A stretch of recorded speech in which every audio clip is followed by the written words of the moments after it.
Okay जी। Colonel Faridi का novel भयानक Jazeera. Colonel Faridi अपने साथियों के साथ इस वक्त ट्रैवलिंग कर रहा है और मौजूदा पार्ट में क्या होता है आए पढ़ते हैं।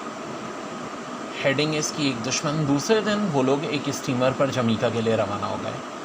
डी कारका जमीका जाने की मुखालफत कर रहा था, लेकिन फरीदी ने उसकी एक ना सुनी।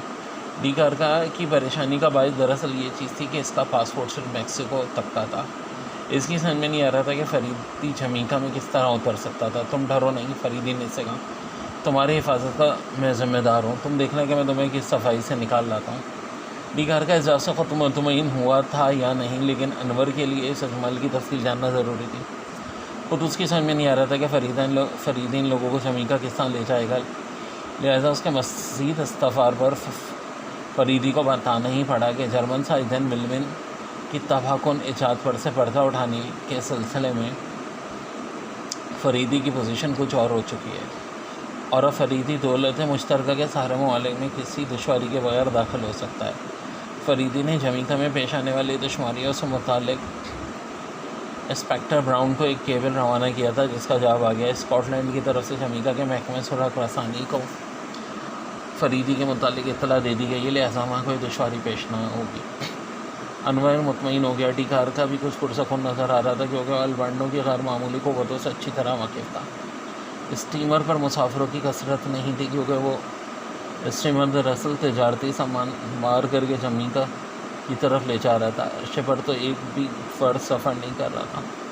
सारे मुसाफिर केबिनों में थे, लेकिन फरीदी का कहीं पता नहीं था। 5 बजे के करीब वो रेस्टोरेंट में आया, कुर्सी खटीक के इनके करीब बैठ गया। अब तुम लोग मुझे अल्बर्टो कहकर मुखातिब ना करना, वो आहिस्ता से बोला। क्यों? डॉन अल्फ्रेडो जहाज़ पर मौजूद है। अरे हाँ, उसने दाढ़ी लगा रखी है, मैं उसे अच्छी तरह पहचान गया हूँ।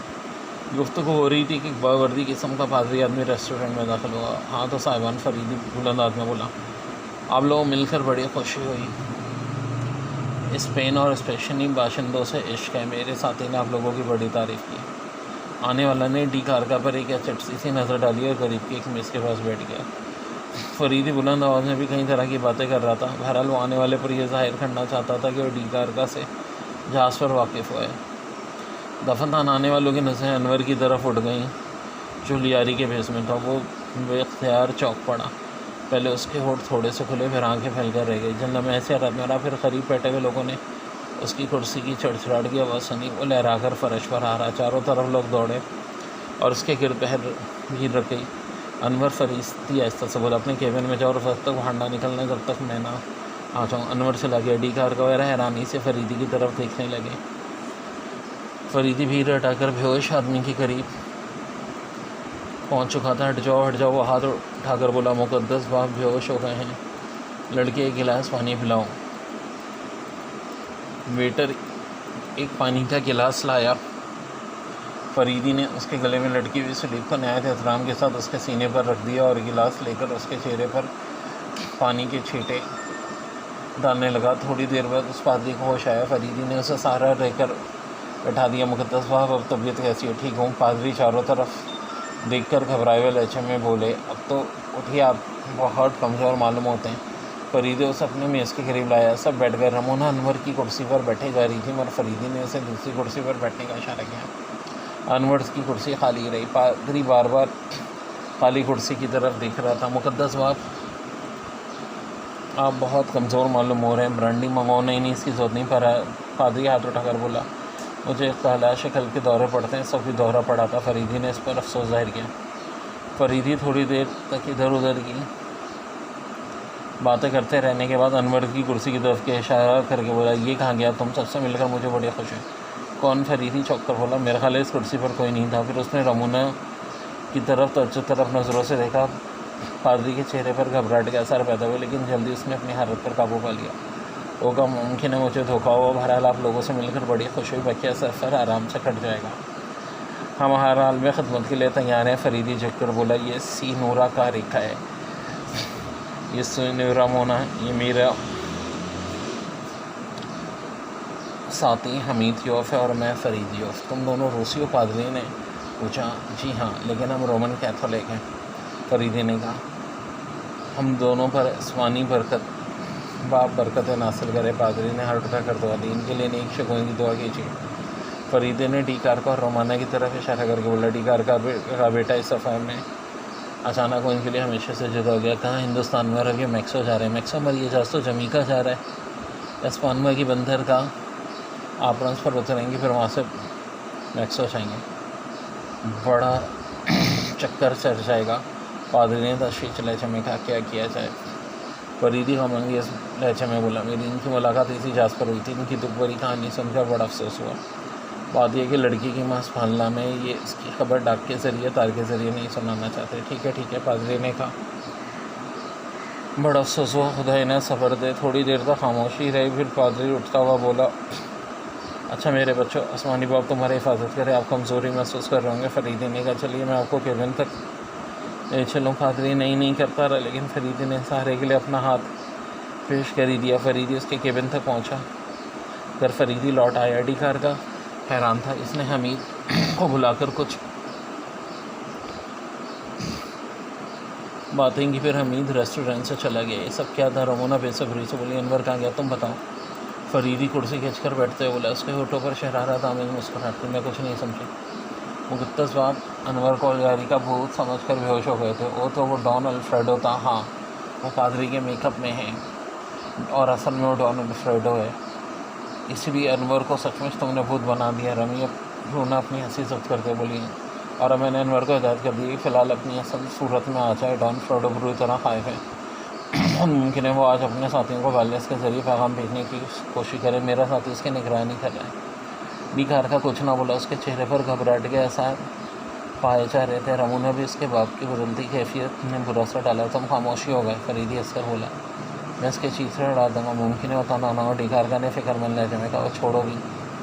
फरीदी सिगार से लगाकर होठों में जाता बोला, तुम कुछ थके से नज़र आ रहे हो, जाओ आराम करो।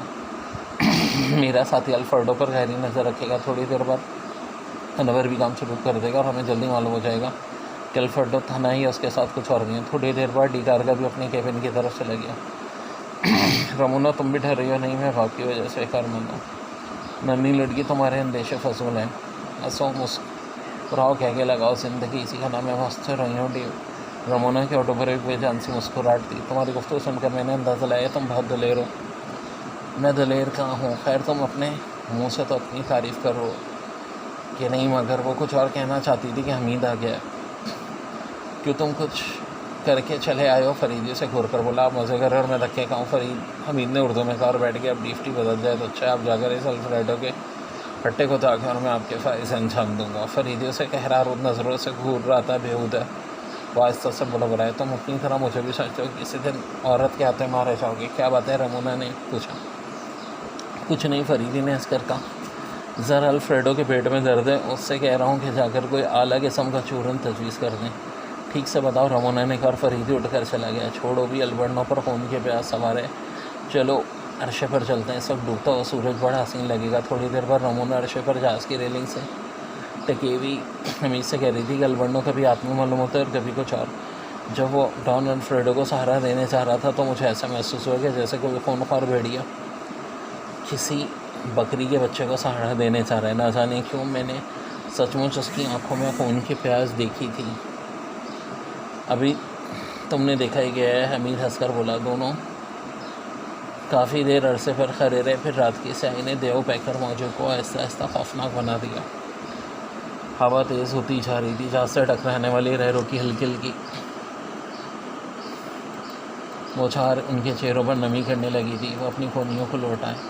रात ढलती गई। बेघरा सन्नाटों में लहरों का शोर और इंजन का सन्नाटा गूंजता रहा। फरीद, हमीद और अनवर अभी तक जाग रहे थे। फरीद डॉन अल्फ्रेडो के केबिन के करीब दीवार से चिपका हुआ था। हमीद और अनवर अरशे पर रेलिंग के करीब अंधेरे में लेटे हुए थे। थोड़ी देर बाद वो आदमी जिनकी सूरत अंधेरे में पहचानी ना जा सकी डॉन अल्फ्रेडो के केबिन के दरवाजे पर आकर रुका। चंद में अंधेरे में इधर उधर देखते रहने के बाद उन्होंने दरवाजे को आहिस्ता से खटखटाया। किसी ने दरवाज़ा खोला और अंदर चले गए। फिर अंदर से हल्की हल्की सरगोशियों की आवाज़ आ रही थी। दरवाज़ा खुला, दो आदमी अंदर से निकले। फिर तीसरे ने रोककर आहिस्ता से कहा, तो मैंने सिर्फ 20 मिनट तक बातों में उलझाए रखना हूँ। दोनों फिर अंधेरे में घूम गए और तीसरा अंदर चला गया। हमीद और अनवर इनके पीछे लग गए थे। फ़रस दी बदस्तूर खड़ा रहा। कुछ देर बाद दरवाज़ा फिर खुला और एक आदमी निकल कर आहिस्ता आहिस्ता केबिनों की तरफ बढ़ने लगा। फरीदी रेलिंग के सहारे रेंग रहा था। पुरस्कार साया ढाका कीरा के केबिन के करीब रुक गया। फरीदी सोच रहा था कि ढीका कारिका ने अपने केबिन की रोशनी क्यों नहीं बुझाई। क्या वो दोनों अभी तक जाग रहे हैं? और नहीं, थोड़ी देर तक केबिन के दरवाजे पर झुका रहा। शायद वो ताले के सुराख से अंदर का जायज़ा ले रहा था। फिर उसने आहिस्ता से दरवाज़ा खोला और अंदर दाखिल हो गया। दूसरे लम्हे में फरीदी केबिन के दरवाजे पर पहुंच चुका। टीकारका और रमोना रोशनी किए बगैर ही सो गए थे। फरीदी ने पहले नज़र में डॉन अल्फ्रेडो को पहचान लिया। वह सब पादरी के भेस में नहीं था। इसके उठे हुए हाथ में खंजर चमक रहा था। इसने बिजली की सरहद के साथ बाया हाथ टीकारका के मुंह पर रखा और कबल इसके कि दाना हाथ विशाल करता फरीदी का बाया हाथ इसके मुंह पर पड़ा और दाना हाथ खंजर वाले हाथ पर। टीकारका उछलकर खड़ा हो गया। डॉन अल्फ्रेडो फर्श पर फरीदी की घुटने के नीचे दबा हुआ था। इतने में रमोना भी जाग पड़ी। खामोश खामोश, फरीदी ऐसे से बोला और रमोना की चीखें दब कर रह गई। डॉन अल्फ्रेडो फरीदी की गिरफ्त से निकलने की कोशिश कर रहा था। रोशनी गुल कर दो, फरीदी फिर बोला। टीकारका ने बढ़कर स्विच ऑफ कर दिया। डॉन अल्फ्रेडो अपने मुंह से फरीदी का हाथ हटाने की कोशिश कर रहा था। देखते ही देखते फरीदी ने अपनी कमर पर लाद दिया और तेज़ी से बाहर निकल आया। टीकारका और रमोना भी इसके पीछे थे। रेलिंग की गली पहुंचकर फरीदी झुका। फिर दोनों में जद्दोजहद होने लगी और दूसरे लम्हे फरीदी खाली हाथ खड़ा था। फेंक दिया तुमने? उसे फेंक दिया, रमोना ज़ोर से चीखी। फरीदी फटकर उसके करीब आया। झटकर बेवकूफ़ अहमक, उसने आहिस्ता से चिल्लाए हुए लहजे में कहा, चुप रहो, चलो चलो, भाग चलो, जल्दी करो, कदमों की आहट सुनाई दे रही है। वो पंचों के बल केबिन में दाखिल घुस गए और दरवाज़ा बंद कर लिया। लाखों के दौड़ने की आवाज़ आ रही थी। तुमने बहुत बुरा किया, फरीदी ने आहिस्ता से रमोना से कहा जो इसके करीब ही खड़ी थी। गलती अलबड़ना और तुम ना होते इसके हाथ घुस गए और उसके होठ फरीदी की पेशानी से चले गए। बेवकूफ़ लड़की। फरीदी एक बार पीछे हट कर बोला, होश में रहो, होश में। क्या बात है? टीकारका ने पूछा। कुछ नहीं, रमोना ने कहा, मेरा सर चकरा रहा है। थोड़ी देर बाद फिर बाहर सन्नाटा छा गया। इससे लहरों का शोर सुनाई दिया। फरीदी ने आहिस्ता से दरवाज़ा खोला और बाहर निकलते उनसे कहा, चुपचाप सो रहो। अपने केबिन में आकर वो हमीद और अनवर का इंतज़ार करने लगा। इन दोनों आदमियों के मुतालिक सोच रहा था। थोड़ी देर बाद वो दोनों वापस आ गए। वो दोनों रात की ड्यूटी वाले अमले को हाथ में लगाए, बातों में लगाए रखने के लिए गए थे। अब वो कहें शायद समंदर की गहराइयाँ नाप रहे होंगे। अनवर मुस्कुरा कर बोला, शाबाश। फरीदी जोश में उठता हुआ बोला, हम इनके पीछे लगे रहे और जब वो डॉन अल्फ्रेडो के केबिन की तरफ फिर वापस आए तो हम इन पर टूट पड़े और फिर हमीद के मना करने के बावजूद मैंने इन्हें फेंक देना ही मुनासिब समझा। अनवर मेरा सच्चा शागिर्द है। फरीद ने हमीद की तरफ देखकर कहा, क्यों आप मना क्यों कर रहे थे? मैं समझा था शायद आप इनसे मोहब्बत करना पसंद करें। हमीद मुँह बनाकर बोला, खुद इत्मीनान पैदा करो बरखुरदार, कब तक मुझसे पूछ कर काम करते रहोगे? डॉन अल्फ्रेडो का क्या हुआ? अनवर ने पूछा। वो अपने साथियों की पेशन गोई के लिए पहले ही पेशवाई के लिए रवाना कर दिया गया। फरीदी ने एक और सहारा भागा दोहरा कर कहा, अब हमें इस तरह सो रहना चाहिए जैसे हम रम्मा नाचते नाचते काफ़ी थक गए हों। ये पार्ट यहीं पर एंड हुआ।